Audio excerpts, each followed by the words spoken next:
Vamos a la palabra del Señor en esta tarde noche. Si quieres acompañarme, vamos a leer el libro de Génesis, el primer libro de la Biblia, capítulo de número 39. Génesis, capítulo 39, del versículo 1 al versículo 5. La palabra del Señor va a decir lo siguiente. Llevado pues José a Egipto, Potifar, oficial de Faraón, capitán de la guardia, varón egipcio, lo compró de los ismaelitas que lo habían llevado allá. Mas Jehová estaba con José, y fue varón próspero, y estaba en la casa de su amo el egipcio. Y vio su amo que Jehová estaba con él, y que todo lo que él hacía, Jehová lo hacía prosperar en su mano. Así halló José gracia en sus ojos, y le servía, y él le hizo mayordomo de su casa, y entregó en su poder todo lo que tenía. Y aconteció que desde cuando le dio el encargo de su casa y de todo lo que tenía, Jehová bendijo a la casa del egipcio a causa de José. Y la bendición de Jehová estaba sobre todo lo que tenía, así en casa como en el campo. Oremos una vez más, hermano. Padre, gracias, Señor, por tu palabra. Gracias, Señor, por tu presencia en este lugar, en nuestras vidas. Gracias, Señor, porque tu mirada está puesta sobre cada corazón, y tú, que lo sabes todo, conoces cada uno de nosotros y cada uno de nuestros corazones. En esta tarde, humildemente delante de tu presencia, Padre, clamamos tu palabra, tu ministración, tu visitación, tu milagro, y que sea todo según tu voluntad, en el poder maravilloso y glorioso de Jesucristo. Amén. Muy bien, hermanos, en el primer domingo de enero de 2025, yo he anunciado de que nosotros el año de 2025 íbamos a tener una serie sobre José de Egipto. La primera Santa Cena hemos tenido el primer capítulo, donde hemos visto a José, que era un adolescente, un joven, que Dios le dio sueños, no supo administrar sus sueños, se los contó de una manera equivocada a sus hermanos por envidia lo cogieron, lo vendieron a los ismaelitas y dijeron a su padre de que había muerto. Y a partir de este momento, el joven, el adolescente a quien Dios había dado sueños, ahora se había convertido en un esclavo. Y este texto, que es la segunda parte de la serie de José de Egipto, va a hablar entonces de José en la casa de Potifar. Dice el texto que nosotros leemos lo siguiente, de que los ismaelitas que habían cogido a José, lo llevaron a Egipto y lo vendieron a Potifar, que era oficial de Faraón, capitán de la guardia, una persona importante, pero era un varón egipcio. Y entonces el texto de número 2 va a decir que Jehová estaba con José. Y aquí empiezo en esta tarde lo que puede parecer una paradoja, ¿verdad? Una paradoja es dos cosas adversas unidas en un mismo momento y un mismo tiempo. ¿Qué quiere decir? Que ¿cómo puede ser que Jehová está con José, siendo que ahora mismo es un joven adolescente que se hizo esclavo, vendido y abandonado por sus hermanos? Por un breve momento, ¿podemos nosotros ponernos en el lugar de José? Imagínate que tú tienes otros 11 hermanos.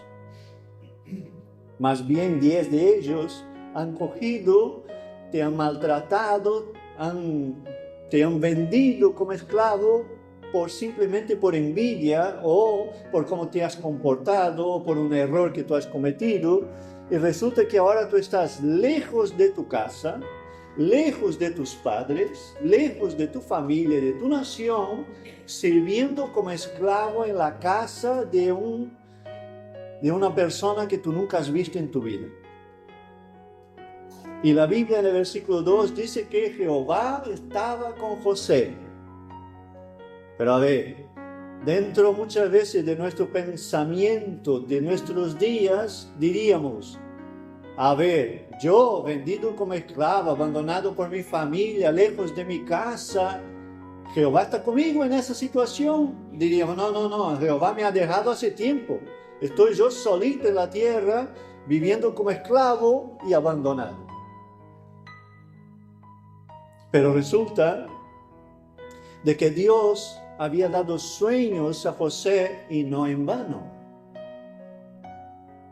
Había dado una dirección que por supuesto José la tenía que creer, pero también Dios se encarga de ayudarnos a lo largo del camino y de nuestro caminar con Él. Él tiene que ayudarnos. ¿No es verdad? Dios tiene que presentarse muchas veces en situaciones complejas y difíciles y empujarnos, darnos dirección, ayudarnos, obrar sobrenaturalmente muchas veces, ver el milagro recibido de las manos del Señor para que podamos seguir caminando. De hecho, el padre de la fe, ¿quién es? Abraham. No diga con la boca chica, hermano, diga con la boca grande. Abraham. Ahí, muy bien. Sin miedo. Abraham es el padre de la fe, perdón. Pero cuando nosotros vamos a Génesis, capítulo 13, después 14, 15, 16, vamos a ver que Dios se acerca y habla con Abraham una y otra vez. Bueno, haré que tú serás una nación como la arena del mar, que tú serás como las estrellas del cielo. Cada vez le habla de una manera distinta. ¿Por qué? Porque Dios, mejor que nadie, sabe que tú y yo, a lo largo del camino, tenemos altibajos. Y Dios se presenta en lo bajo, no en lo alto. Y viene a decirte, mira, no te preocupes, yo estoy contigo. ¿Sería diferente con José? ¿Qué crees? Yo creo que no. Yo creo que José, que era solamente un adolescente, un joven, que ahora estaba lejos de su casa, lejos de su familia, lejos de su nación, lejos de las cosas que él conocía, ahora en una nación extranjera, sirviendo a una familia que no los conocía de nada. José estaba en un momento difícil. Quizá lo que le mantenía firme, seguramente lo que le mantenía firme en su camino a José era su fe y su temor a Dios. Entonces, eso significa que José sí que creyó a los sueños de Dios. Él sí que creyó en lo que Dios iba a hacer en su vida. Entonces, la actitud de José en relación a los sueños es una actitud de fe, que tiene que ser la misma actitud tuya y mía en relación a la palabra. La palabra nos dice lo que es o lo que podrá ser y debemos de creerla, porque eso es lo que nos mantiene junto al Señor en el camino. Ahora, ¿será que José no tuvo un momento de tristeza? ¿Será que no tuvo un momento de decepción? ¿Será que no tuvo un microsegundo, como llamo yo, de duda? ¿Será que no tuvo tristeza? ¿Será que no tuvo anhelo por los suyos en el proceso? Por supuesto que sí. Pero claro, dice en Juan que no, en la Biblia no se podría escribir todos esos detalles, porque el propio Juan dice que si así fuera no había espacio en la tierra para tantos libros. Entonces la Biblia, que es la palabra de Dios, está más centrada en enseñar valores y principios bíblicos. Muy bien. Ahora entonces dice la palabra de Dios que Dios estaba con José. Y ahora pregunto, ¿Dios está contigo? Vuelvo a decir con la boca grande, sí, Dios está conmigo.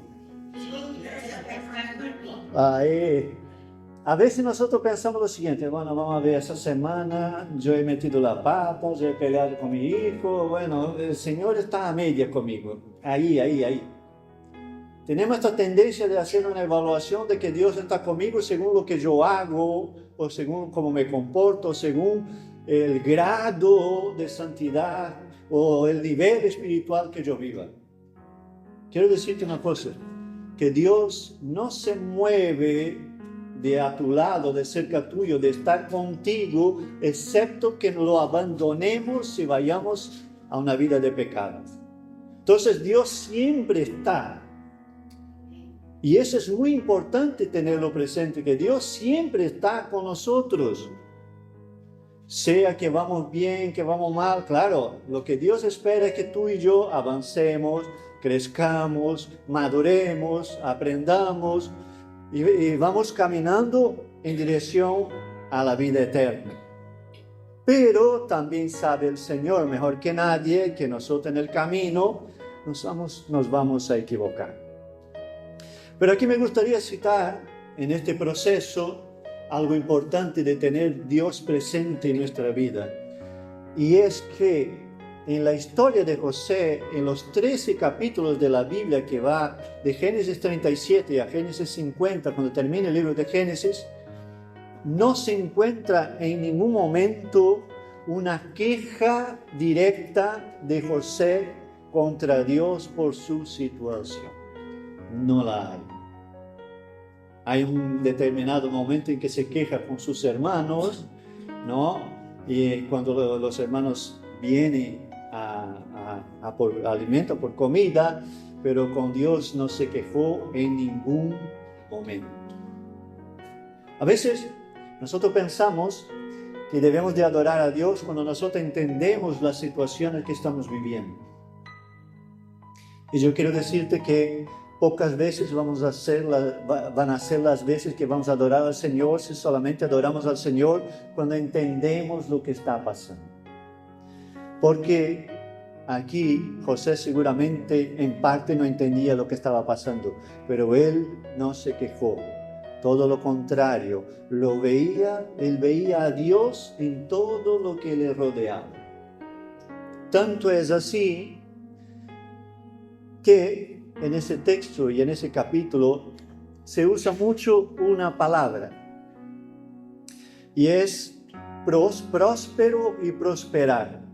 Y en ese texto vemos que prosperidad de parte de Dios no es ser rico y tener mucho dinero. Prosperidad, según el principio bíblico, es tener la compañía, la presencia y el favor de Dios en tu vida. Cuando nosotros tenemos a Dios y su presencia en nuestra vida, somos prosperados, pero no según la visión humana, carnal, terrenal. Somos prosperados según los principios y la voluntad de Dios. En este caso, vemos que en el momento en que Potifar se da cuenta de que ese chico es diferente, porque a lo mejor Potifar no creía en Dios, no sabía ni quién era el Dios de ese chico hebreo, pero se dio cuenta de una cosa, hay algo en la vida de ese chico, de ese joven, que lo hace diferente, porque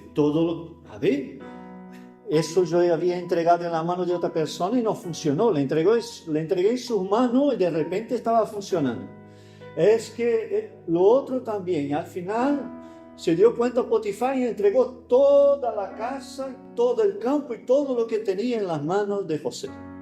¿Por qué? Porque vio que había algo y el egipcio, es decir, Potifar, es bendecido por la vida y a través de la vida de José. ¿Significa que Potifar creó a Dios? No.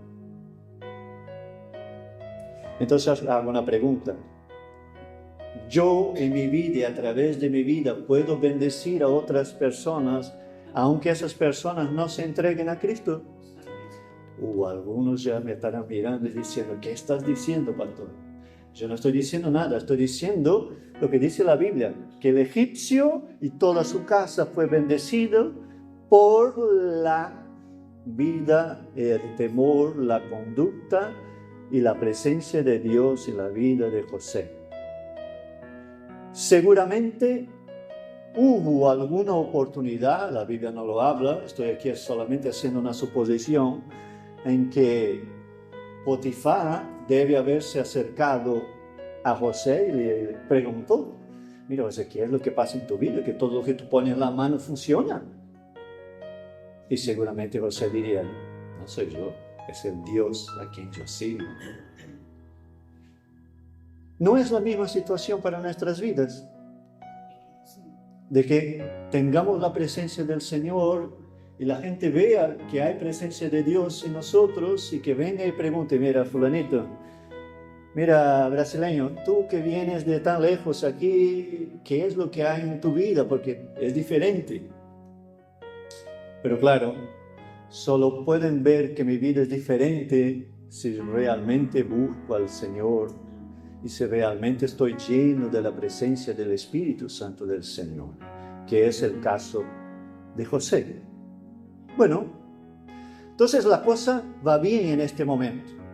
José ahora es el señor de toda la casa de Potifar, todo va bien, bendición, Dios estaba honrando a José, aunque él era solamente un esclavo, y resulta que entonces la cosa no podía, era el esclavo, él estaba sirviendo, estaba bendecido, estaba bendiciendo a otras personas, pero resulta que el enemigo nunca está feliz cuando nosotros estamos bendecidos. Siempre está buscando algo.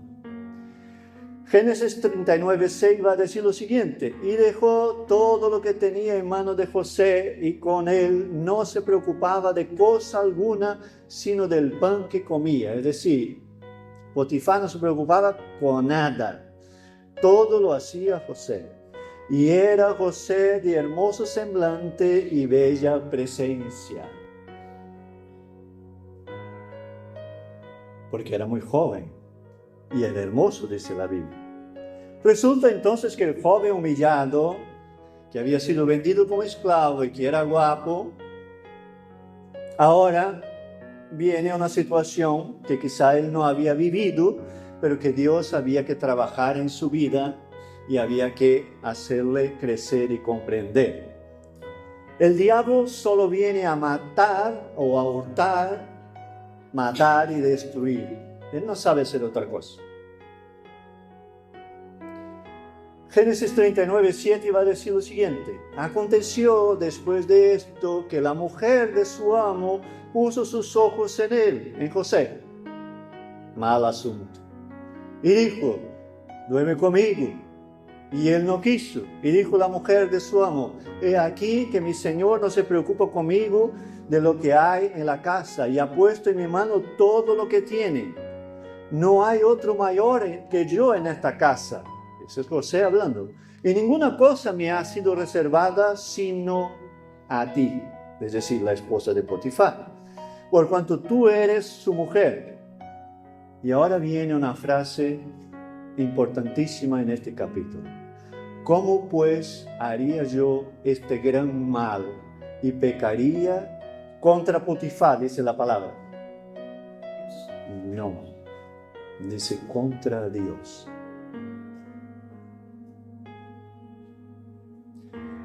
¿José era de otro mundo o era un hombre como tú y como yo, hablando a los hombres? No, seguramente era un hombre como tú y como yo, o a todos nosotros.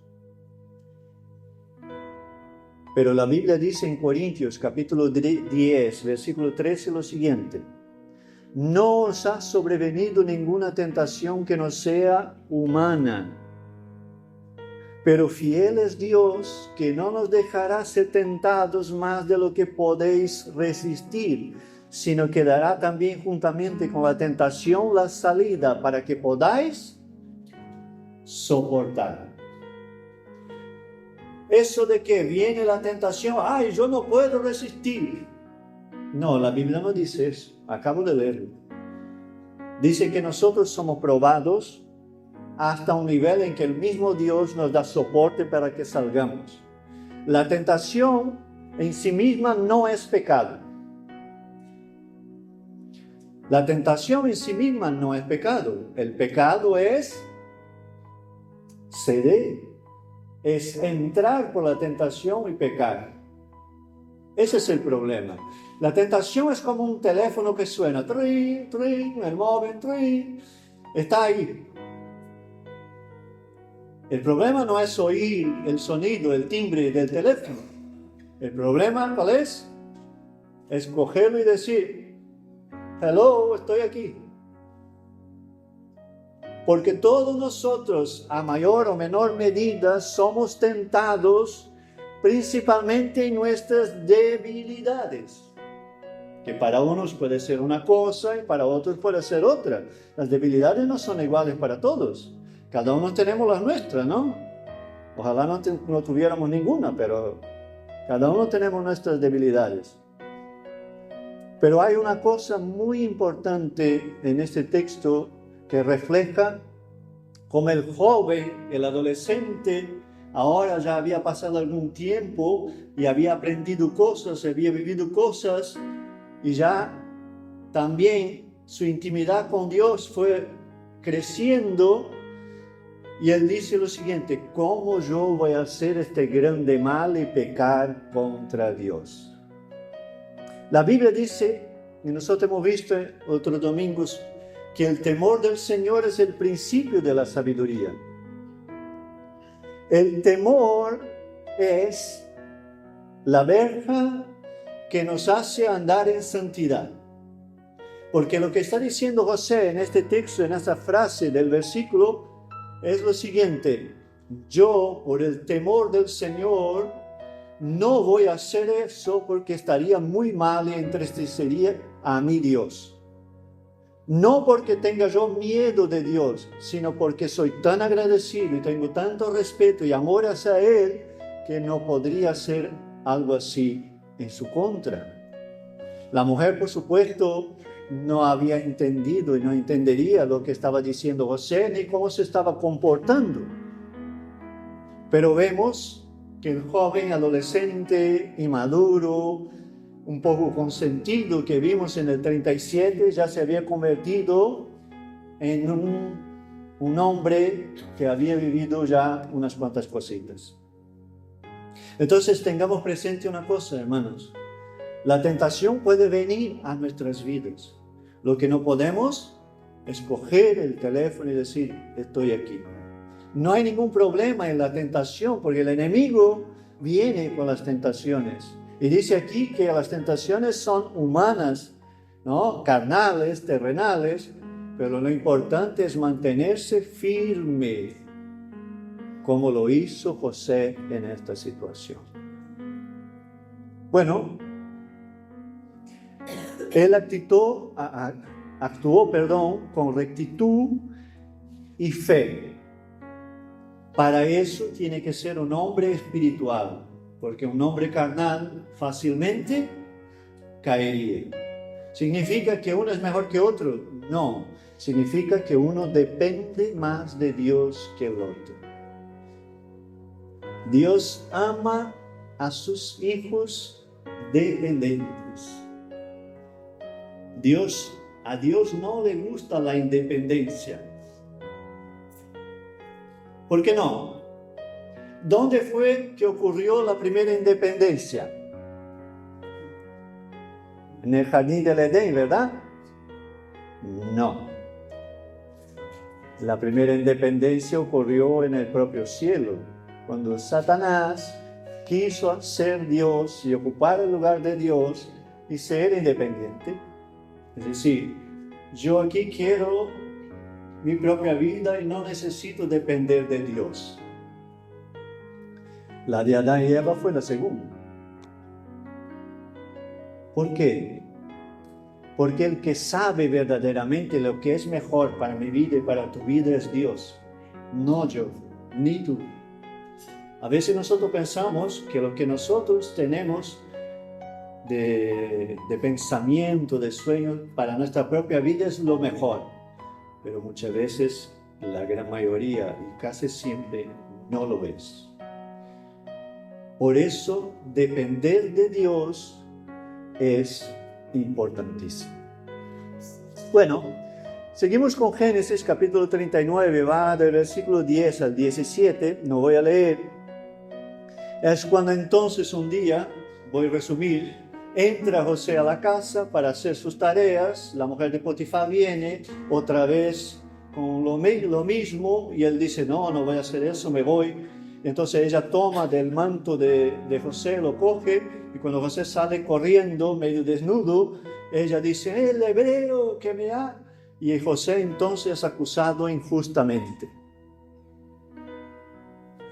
José en ese contexto está pagando el precio por hacer las cosas bien. Por eso, hermano, quiero decir una cosa. Para que tú y yo hagamos las cosas bien, tiene su precio. A veces es el rechazo, a veces la incomprensión, a veces es la indiferencia. Pero tú y yo no debemos satisfacción al mundo, debemos hacia Dios. Por eso debemos nosotros de saber que podemos pasar por injusticia y en medio de la injusticia glorificar a Dios. Sé que estoy hablando de algo muy difícil, hermano, porque si hay algo que saca nuestras entrañas del lugar son las injusticias, ¿verdad? A ninguno nos gusta. Y si es en contra de nosotros mismos, ni lo digo. Pero vemos aquí que el comportamiento de José es ejemplar, como lo fue también de Jesús, que acabamos de celebrar injustamente a la cruz, por mí y por ti. Entonces, José, en el 39:19 va a decir lo siguiente. Y sucedió que cuando oyó el amo de José las palabras que su mujer le hablaba, diciendo, así que me ha tratado tu siervo, se encendió su furor y tomó su amo a José y lo puso en la cárcel donde estaban los presos del rey y estuvo allí en la cárcel. Ahora, el esclavo que estaba haciendo todas las cosas bien y Dios estaba con él y Dios sigue con él, está en la cárcel. En una condición peor que la que estaba antes. Pero la Biblia dice que Dios seguía con él. Vuelvo a hacer una reflexión y a recapacitar sobre eso. Si nosotros vamos de mejor a peor, muchas veces no vemos a Dios en la situación, ¿verdad? Pero a veces para mejorar hay que empeorar. Y aquí vemos que entonces José ahora es llevado a la cárcel injustamente por una mentira de esta mujer, la esposa de Potifar. Y él se va a la cárcel. ¿Tenía motivos José para quejarse en esa situación? ¿Sí o no? ¿Nos quejaríamos nosotros? Seguramente. Yo el primero, a ver Dios, Señor, ¿dónde tú estás? Que yo estaba haciéndolo bien, si es que yo he huido del problema y me meten en la cárcel. Nos quejaríamos, pero José no se quejó. Cuando uno tiene claro de que Dios está contigo, aunque vengan tormentas, sabes que Dios está en el control. No importa si es calumnia, si es injusticia, si es menosprecio, si es violencia, si es mentira, no importa lo que sea. Sabes que Dios está en el control, aunque no lo comprendamos. Entonces José, por eso, no se quejaba. Y ahora vuelvo a algo que he dicho al principio. ¿Seguía teniendo José presente los sueños que tuvo aún en la casa de su padre? Seguramente que sí, ciertamente que sí. Y se acordaba de los sueños y de lo que Dios había dicho. ¿Sabía lo que Dios iba a hacer y cómo lo iba a hacer? No. Pero aquí entra algo muy importante y es el hecho de que José actúa de una manera excelente en la casa de Potifar y lo llevan a la cárcel y dentro de nada el jefe de la cárcel lo pone como para coordinar toda la movida de la cárcel, estaba en las manos de José. Seguramente otra vez el jefe de la cárcel diría: mira José, tú aquí eres esclavo, estás preso, pero ¿por qué te comportas de esta manera? ¿Por qué haces así las cosas? ¿Por qué las cosas que se dan en tus manos todo va bien? Y José diría a este también: es por el Dios a quien yo amo y sirvo. Si alguien te pregunta algo en tu vida, dile: es por el Jesucristo a quien amo y sirvo. Entonces, José ahora está en la cárcel. Injustamente ha sido llevado allí. Pero dice el final del capítulo 39 de que Dios estaba con él y toda la cárcel estaba en su mano, porque también actuaba con un espíritu de excelencia. Y con eso ya voy terminando, hermano. Sea lo que sea que Dios ponga en tus manos, nunca lo hagas de cualquier manera. Ten un espíritu de excelencia y hazlo bien. No te quejes, adora al Señor. Entrega y confía en Él siempre. Es en ese texto de la palabra del Señor, del capítulo 39 de Génesis, todo el tiempo está repitiendo de que Dios estaba con José, siendo esclavo, siendo un preso, siendo condenado injustamente. Y concluyo diciendo lo siguiente: si Dios está contigo, ¿eso significa que todo va a ir bien? No. No significa que todo saldrá bien. No significa que todos te entenderán. No significa que irás por el camino que te imaginas. No significa que será fácil y que no vamos a tener momentos difíciles. No significa que no cometeremos errores. Significa solamente que Dios camina a tu lado y que en Cristo somos más que vencedores.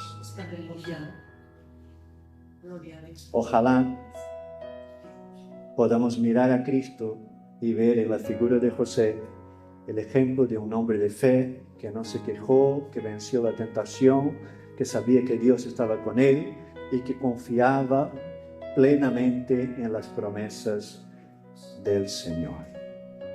Amén. Así sentados como estáis, oremos al Señor.